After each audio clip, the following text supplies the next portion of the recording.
Hi అండి అందరికీ good morning. ఈరోజు అయితే టైం అయితే ఇప్పుడైతే 7:45 అవుతుంది. కానీ బయట చూడండి మంచు ఎట్లా ఉందో. బయటకు అసలు కనిపిస్తూనే లేదు. అసలు రూట్ అయితే అసలు అంత ఉంది మంచు. చెట్లు కనిపిస్తలే, కొండలు కనిపిస్తలే, అసలు ఏం కనిపిస్తలేదు. అసలు రోడ్డే కనిపిస్తలేదు, అంత ఉంది మంచు. ఇక్కడైతే అసలు రోడ్డు మొత్తం కనిపించడమే లేదు. ఈరోజు ఎందుకేమో ఇంతలా ఉంది మంచు. టైం అయితే 7:45 అవుతుంది. ఇప్పుడు ఒక కార్ వస్తుంది చూడండి, ఇక్కడ నుంచి వెళ్తుంది, అక్కడ వరకు పోతుంది, తర్వాత కనిపించదు రూట్.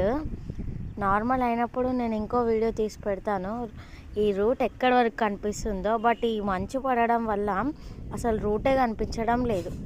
అలా ఉంది మంచు. కాబట్టి అందరూ ఇంట్లోనే ఉండి జాగ్రత్తగా ఉండండి. ఈరోజైతే ఇట్లా ఉంది చూడండి, ఎంత ఉందో మంచు. మాత్రం కురుస్తూనే ఉంది. ఇంకో ఆ తాత అయితే పాపం రోడ్ పైన అట్లనే వెళ్తున్నా, ఎంత మంచి ఉందా. మా ఓడైతే ఊరా ఇంట్లోకి లోపలికి అన్నా కానీ లేదు నేను కూడా వస్తా అని చూస్తున్నాడు. వానికైతే చాలా పెడతలే. అమ్మమ్మో, ఫస్ట్ టైం నేను ఇలా చూడడం, మంచు ఇంతలా ఉండడము నేను ఫస్ట్ టైం చూస్తున్నాను. చాలా ఉంది, అసలు కనిపించడం లేదు. ఇంకా అసలు ఏం కనిపించడం లేదు. ఇట్లా ఉందండి ఈరోజు మంచు అయితే. ఇంట్లోనే ఉండండి, కేర్ఫుల్గా ఉండండి. కొంచెం చిన్నపిల్లలు, మా వాడైతే వినట్లేదు.